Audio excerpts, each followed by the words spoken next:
going on, y'all? We got another episode of JR Takes coming at you. Ryan and I, of course, giving you the latest Seahawks news and going around the NFL as well. But Ryan, we've got the Colts coming up this week, and a certain someone has risen from retirement to potentially lead the Colts to a road victory against our Seahawks. And his name is Philip Rivers. The grandpa. Yeah. So I've been looking forward to... 90-yard touchdown! Well, hopefully he won't be doing that at all in this game, because that would be a disaster. That would suck. Well, I've been looking forward to this matchup all season because I think that this is a good team, even still, no matter who's playing quarterback for them, because they have one of the top running backs, arguably the best running back in the league this year in Jonathan Taylor.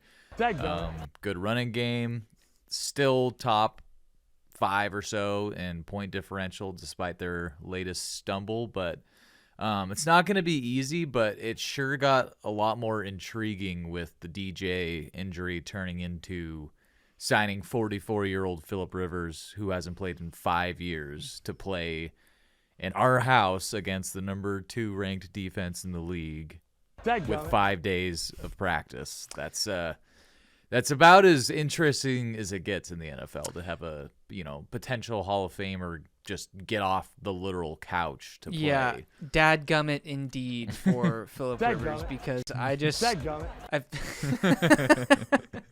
I feel like they're going to have to just run the ball at least 30 times in order to keep Rivers alive, I guess. I feel like this is a weirdly similar matchup to what we just did in Atlanta, where you have a team with an old quarterback with no arm left and a really good running back, and so the key is going to be shut down the run game.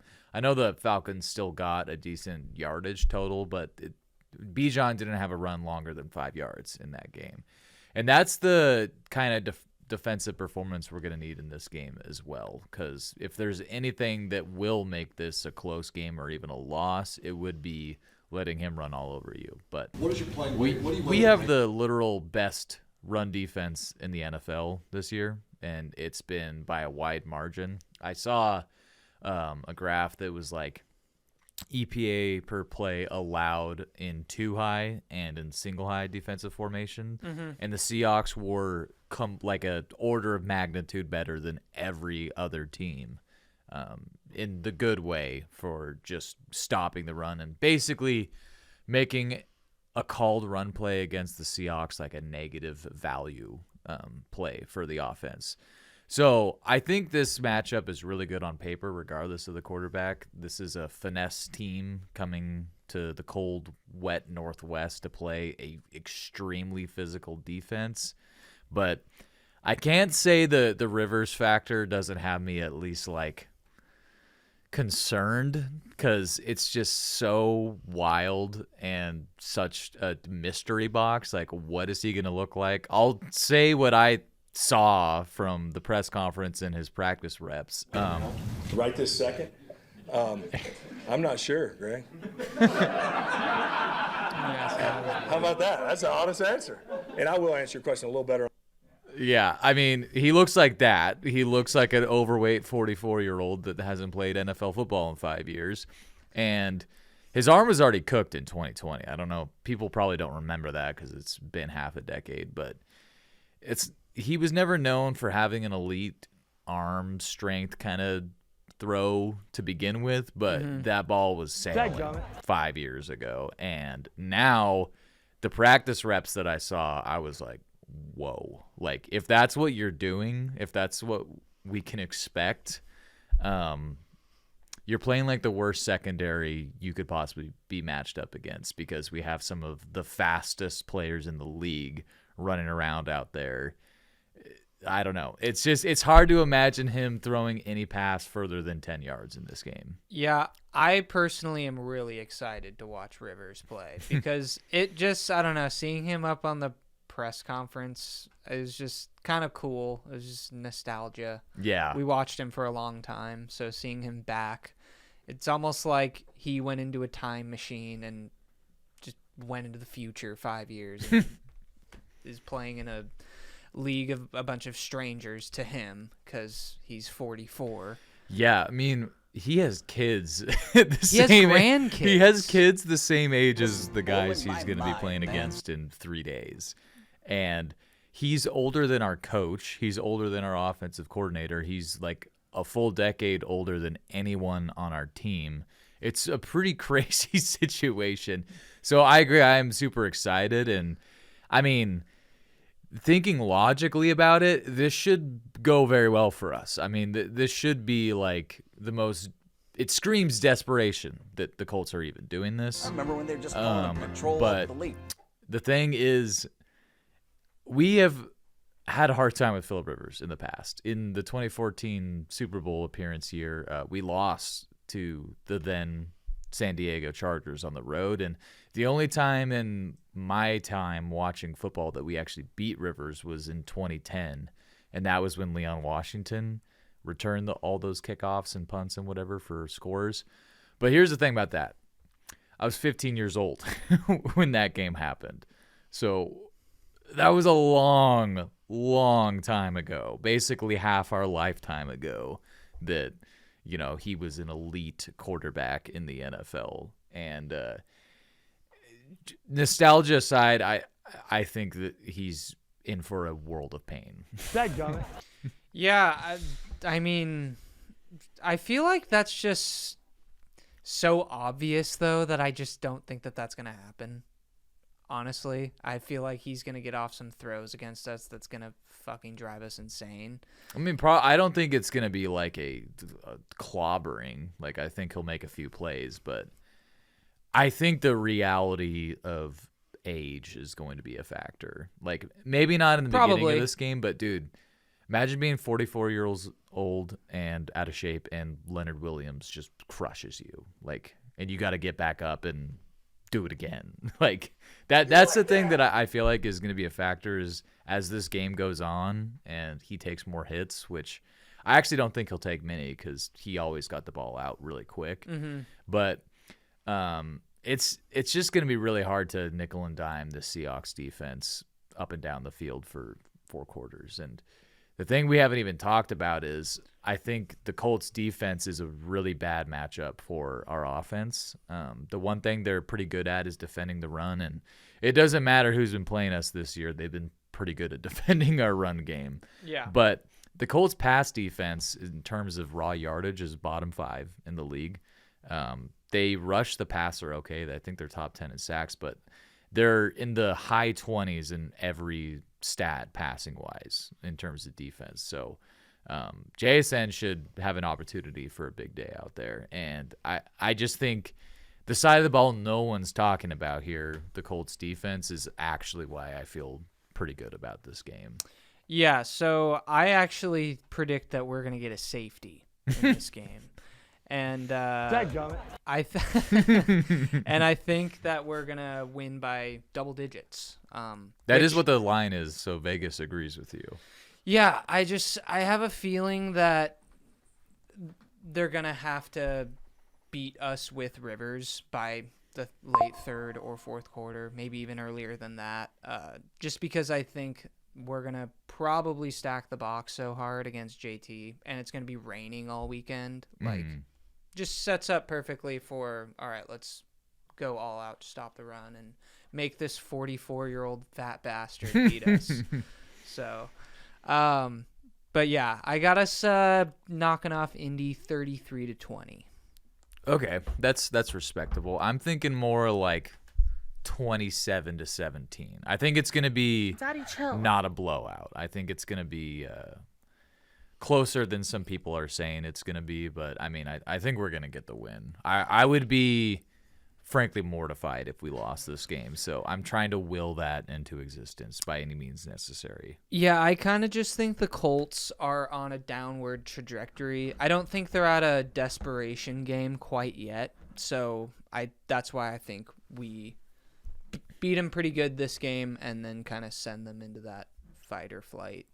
Just in time for them to play the Niners, which might be perfect. Mm-hmm. And the Niners have a vastly lesser defense in terms of talent than the Seahawks do. So I could see Rivers, if he survives this game, doing something against them the following week.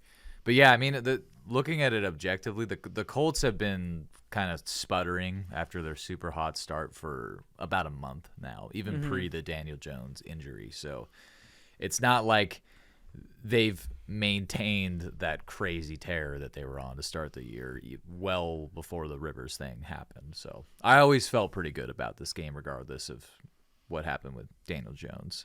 Yeah. Other than Phillip Rivers, I'm looking. I don't think we have any worries about losing this game, but I am excited to see him play and see what he can do against our defense. I'm really excited to be there because it's a crazy situation to see.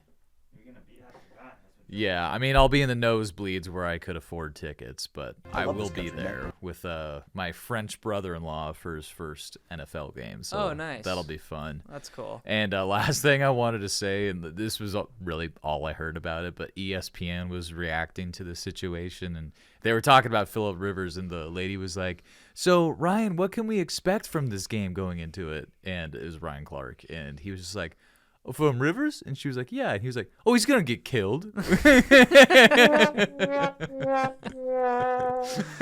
Yeah. I mean, like I was saying, I feel like we all expect that. So who knows? Who knows what can happen? That's why you play the games. But yeah, I'm looking forward to hearing all sorts of dadgummits from him. He better be mic'd up. And we haven't even talked about Riley Leonard, who has practiced this week, but I just don't feel like you make this move and have this giant media circus around it if you're not playing the guy. Yeah, I agree. Want to move on to Good Mid Ugly? Let's do it. Cool. So I'll start us off this week. My good, pretty impressed by this group of guys. It's the Buffalo Bills. They finally got the Joe Burrow monkey off their back, and Josh Allen won a game against him for the first time in his career, which I had to look that up because I didn't realize that was literally the first time. Yeah, and these Bills entering a potential playoff bracket without Patrick Mahomes, Lamar Jackson, and Joe Burrow, they are the automatic favorites in my eyes to win the Super Bowl. The only team that I actually do think poses a serious threat against them is the Texans because their defense is so good. Mm-hmm. And with such a weak AFC this year, I could see the Texans being that kind of dark horse team. But that defense could beat any of these AFC teams, I think. Yeah, and I don't know. If Josh Allen can't do it this year, I mean, when is he going to do it?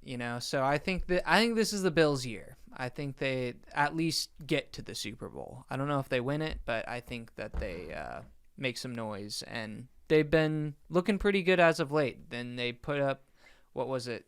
Both teams put up 40, I think it was 39-32 in that Bengals game. Almost 40 points in the snow. So yeah. That was a really fun game. Maybe one of the games of the year. Yeah, that the aesthetics of it were great. The performance by both teams was awesome. It was just a fun one. Yeah.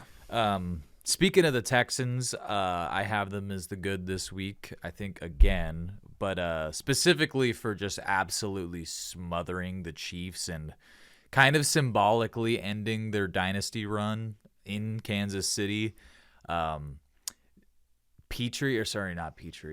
What's the other guy in their secondary? Kamari Lassiter laid an absolutely monstrous Cam Chancellor-like hit on Rashee Rice. Mm-hmm. It looked just like the hit on Demaryius Thomas in the Super Bowl and broke up that pass. And they just were physically outclassed in this game. They looked older than the Texans. They just looked like they couldn't physically hang with them. And it was a beautiful thing to see. And as we were just saying, I do think the Texans are the dark horse in this whole bracket because of that defense. And C.J. Stroud is, making plays here and there, but he's not losing them the game. Yeah, and their offense, that's kind of their whole job, is to just not lose them the game because that defense is so good. But yeah, I was really impressed by, they've been on a bit of a run here, but to go into Kansas City, one of the hardest places to play, and just whoop on them, for the entire game. Super impressive. And then for the mid, I have the perfect team once again. The Steelers beating the Ravens in the mid-off for the AFC North. Ended up being a close game. I think it was 27-22. And both teams just looked kind of gross the whole time. But, yeah, I mean, the Steelers, like, they are seriously bound by fate to go 9-8 this year. And it's almost hilarious watching the season unfold and looking at their schedule and being like, you just know that's going to be their record. But based off this win, that may win them the division, which, I mean, must be nice to be able to lose 8 games and win a division. We certainly don't know what that's like ever since 2010. And, yeah, I just thought it was perfect that they won that game to get over 500. Yeah, my mid this week is they're actually playing tonight. The Tampa Bay Buccaneers. They've just really not looked themselves pretty much since they played us towards the start of the year, Which is annoying as hell. And yeah, and their offense has just not been what it was earlier on. Igbuka, I saw some stat where his drop rate is just a lot higher than it's ever been in his career, and that goes back to college too. Yeah, because I know he's a rookie. It seems like he's sort of hit the rookie wall, so to speak, because he was on a tear to start the year, and I have him in a fantasy league and started off great, and now I lost out on a bye largely because of his drop off. Yeah, and I don't know. I feel like the Tampa Bay Bucks, the Panthers are going to have a couple words to say before that thing is all said and done. They certainly look like the better team right now. I mean, they would be my pick to win the NFC South for sure. Yeah, but we'll see. We got Mike Evans making his return tonight, so maybe the Bucks return back to form once he gets inserted into the offense. You have to decide whether to start him or not, Mike Evans. Yeah. Who the Bucks playing? The Falcons. Do you start Mike Evans with coming back? Might as well. I don't know. Yeah. But yeah, I got the mid Buccaneers. Just they're 7-6. They could, if they lose the series to the Panthers, they're not going to be in the playoffs. So. Yeah. There's Definition no wild of card mid. team coming out of that division. Yeah. And then my ugly is you mentioned this team just a couple moments ago, but the Chiefs. Your dynasty's over. And this is, I mean, I know there are plenty of uglier teams in the league right now, but this is the lowest of the low for you guys, relatively speaking. And seeing Travis Kelce lose them the game the other night because of his butterfingers was just a beautiful sight. And just seeing Mahomes sad. He had a brings me lower joy. passer rating than Max Brosmer did against us. Yeah, Which is, I had to see that stat twice to believe it. he's just not been very accurate, plain and simple. And it's been awesome. I can't explain enough how much better the league is when the Chiefs aren't the fucking front and center of everything. I love this country. It's man. just better. I know I said the Cowboys being good made the NFL better. I believe that, but I don't think that about the Chiefs. I think they're fucking annoying. Yeah, I'm real sick of them. So I like that you agree with me that loss to the Texans was largely symbolic of their dynasty ending, because I think it was. And I mean, they're not mathematically eliminated, but I think even if they win out, there's a good chance they still don't get in because of who else has beaten them. Yeah, and not to mention, I believe the 7th seed currently is the Texans, who have the tiebreaker over the Chiefs, and the Jaguars beat them too. And the Texans are 8-5. They're gonna have to have things go catastrophically bad for them for the Chiefs to. The Chiefs just need too many things to fall their way. I think it's over. Yeah. And speaking of teams that have been good for a long time, suddenly sucking, my ugly is specifically Jalen Hurts, but you could put the Eagles kind of as a whole in there. He somehow committed 2 turnovers on one play, which is He's got the solely broadcast of it right here. This is was amazing. great. This whole, by the way, this is maybe the superior way to watch a football game. I was It's watching so it. entertaining. So they had this broadcast at the gym, and then they had the real broadcast. I was watching the Monsters Inc. one the whole time. Yeah. It was hilarious. We actually managed to sync up. I had on both my computer screens, I sunk up both the games to where they were exactly to the same time. So we were watching the toy version and the real version. It was pretty fun. Yeah, this is. I don't know why the NFL decided that we needed this, but it's like, it's like I got this new truck and it has a heated steering wheel. And it's just something that I never knew that I needed until I had it, and that's how I feel about Monsters Inc. NFL games. It's an amazing thing. Yeah. But back to Jalen Hurts, who I believe was playing the part of Mike Sully, or sorry, not Sully, Mike Wazowski. Yeah. Here and there, 5 total turnovers and a loss that got to overtime because your defense and fucking Barkley carried you. And they didn't even have to lose. They could have tied. Yeah. This guy is just, he sucks. I've seen enough. The fact that Jalen Hurts has a Super Bowl just shows that if you have a really good team and you get your guy to just play minimal turnover football, you can win a Super Bowl. And it's the second that starts to go the other direction, man, you fall apart. And that's kind of what's happened this year is Jalen Hurts has just completely crumbled. He's turning the ball over like crazy. And he's not – the thing about turnovers is if you make a bunch of big plays to make up for that, Josh Allen's had years where he's led the league in interceptions, but he got 40 touchdowns. So, you're not freaking out about it. But you're not getting the good side of Jalen Hurts this year. It's only bad. And – yeah, they invested $50 million a year into him kind of for the foreseeable future, and you'd be shocked if they make a move in the offseason. But I can't help but look at a roster like the Eagles that has this much talent and think anything other than they're getting held back by their guy. Yeah, I watching Jalen Hurts the other night, I feel like I've been seeing this kind of float around out there, but the comparisons to Russell Wilson losing the locker room with the Seahawks and Jalen Hurts 1 year removed after his Super Bowl early in his career.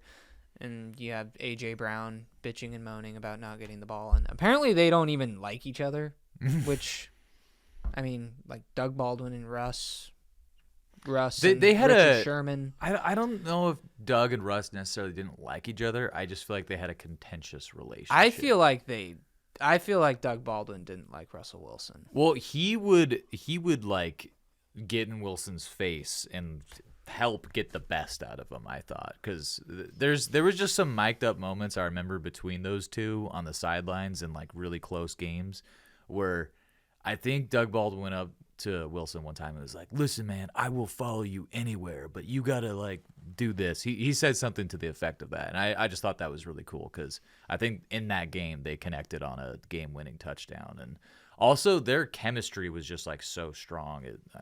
I don't know. It's I don't know. I think relationship. Both can be true. I think he hated him also. Maybe a little bit. Yeah. Yeah. I'm not denying that. I just feel like that their working relationship is a lot better than the guys you're talking about.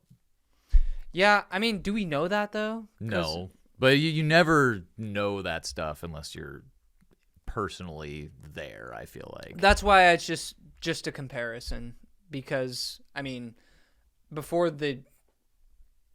before this season when A.J. Brown won the Super Bowl last year, we didn't know he was going to be this big of a prima donna because he's not getting the ball and they're winning. So it's I don't know. It just you start losing after being on top and shit like this starts happening. And it's just I've just seen this story before with our team when Yeah, it's just interesting because in 2023 it felt very similar to this with the Eagles, and they end up dominating in the Super Bowl the year after. But you do have to wonder how many times they can right the ship, especially with Nick Sirianni being the guy at the helm there.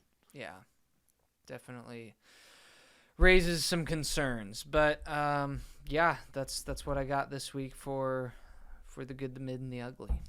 All right, you want to get to the power rankings? Here we go. Who's that athlete? New segment alert. We're gonna do a little trivia. Ryan's up first. Okay. And you get to So, guess who this is. Ready? is it just based off that shape? Okay. Oof. This is the quarterback on the Ravens. Is it was he was on the Cowboys at one point, right?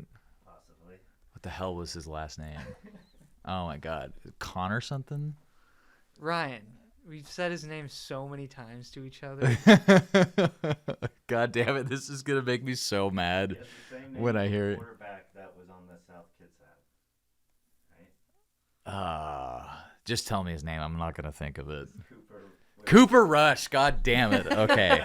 Okay. All right, now, so that's what this one's gonna be maybe harder. Oh, I know who that is. So this is he actually was on the Lions backup QB, and now he's on the practice squad of the Panthers. Oh, I'll give you a hint. KJ Wright really wanted us to draft No, this is guy. you still, Ryan. Oh, this is me? Yeah, we'll have a whole slide for Jonah. He played at Tennessee in college. I'm trying to think. Hendon Hooker. Yes, that is correct. I didn't know he was on the Panthers. Yeah, I he's didn't on- know that either, so, yeah, actually. he's on the right now, currently practice squad Panthers. And then last one. This Still is, me? Yep, this is throwback. Dave Craig? Yep. Yeah, well, every Seahawks fan should know that one. Yeah, that was a throwback. Okay, good job. Now, 2 for 3. We'll take Wait, it. don't I can't let's- believe I forgot Cooper Rush. okay, this is Jonas now. Okay. Okay, here we go. All right, here we go. Okay. You got to know this one. It's Aiden O'Connell, a.k.a. Aiden O'Connell. AKA the cop from Super Troopers. Okay, so this is gonna get a little harder. I don't know if you'll be able to get this guy. It's Jarrett Stidham. Oh my god. That's gross, Jonah. I wouldn't. I don't know if I would have gotten it, but definitely not that fast. Yeah, because I was like, let's do obscure. And then this is your throwback. It's good. It's pretty easy. Kenny Easley. Yeah. So Yeah. And then wait, now I forgot to do this with Ryan. Tell me the years he was active. Oof. Yeah. Kenny Easley? Yeah, Kenny Easley. I don't know. I think I mean, look at those shoulder pads. I'm going to say 1981 to 1992. That's pretty good. Oh yeah, you were Wow. damn close. 81 to 87. Sweet. He only played for 6 years? Yeah, he had a very like Cam Chancellor like career. Wow. Yeah. All right. So- Rest in peace. Well, I feel pretty good about that one. Yeah, you kind of aced that. The Seahawks ones are like, I'm glad you added that. When did they play? Because Yeah, they're that's- kind of easy. I forgot to do that with David Krieg for you. Yeah, I probably would have been close-ish because I knew he played like 10 years in the 80s, but Yeah. So now power rankings. Power rankings. looks like wow, okay, top 4 are identical. We got 5 and 6 swapped. Looks like the only real difference is you do not have the Lions and I do not have the Bears. And you can make a really stupid joke in there somewhere, but I'm not going to.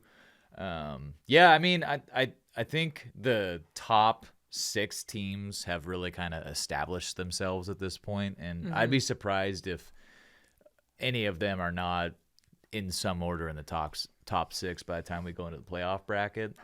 The Niners, they're just hanging around. Like you want them to go away, but they're probably not because they play a bunch of garbage teams, starting with the Titans this weekend. And then I feel like the real shakeup is teams like the Texans, the Jaguars, and the Bears, because they're they're teams that were accustomed to being pretty bad, and they're suddenly in contention for like real postseason runs here.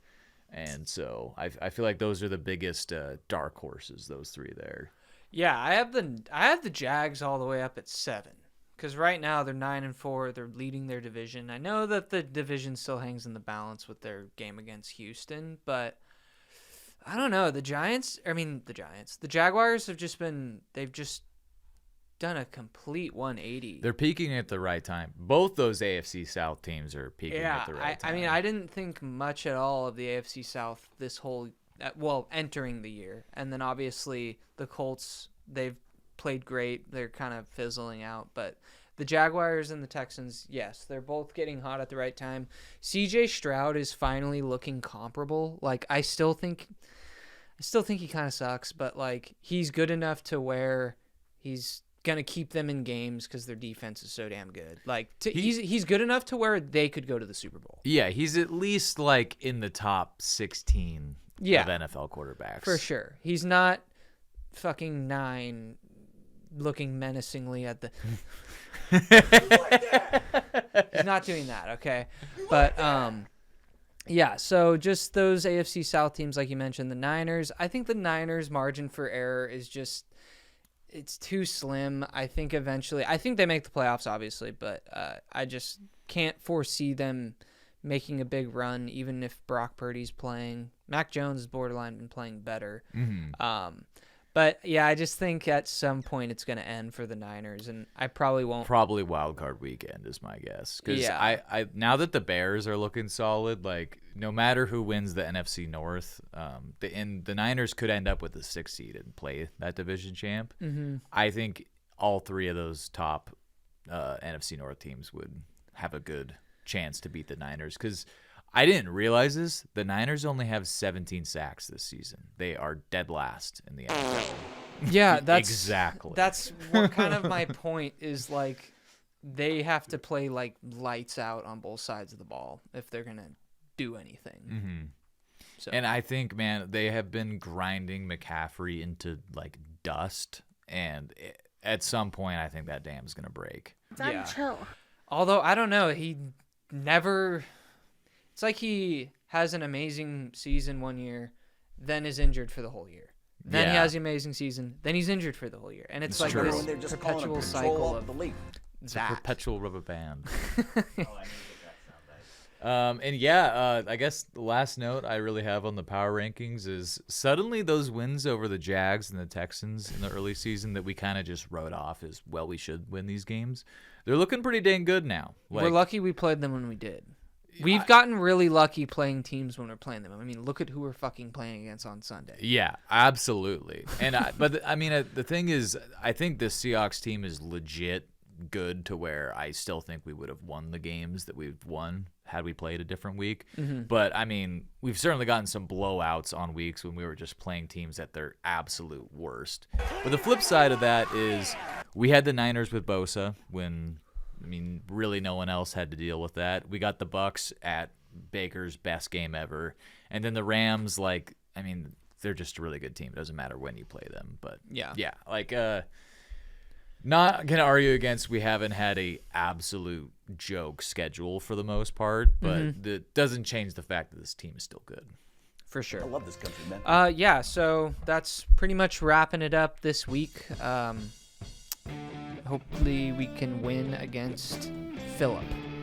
I would be shocked. I'm gonna be at a loss for words if we lose. Dude, if we lose and I've spent hundreds of dollars to watch it live and in person, I'm gonna be pretty upset. But hopefully I'll have some footage from the game to share with the podcast after that, because I think no matter what, like this I'm really glad I'm going to this game. Yeah. If nothing else, it's interesting as fuck. So yeah. All right, cool. Well, that about wraps it up. Thanks for stopping by, guys, and we'll see you Sunday. Yep. Catch you on the next one. Dadgummit.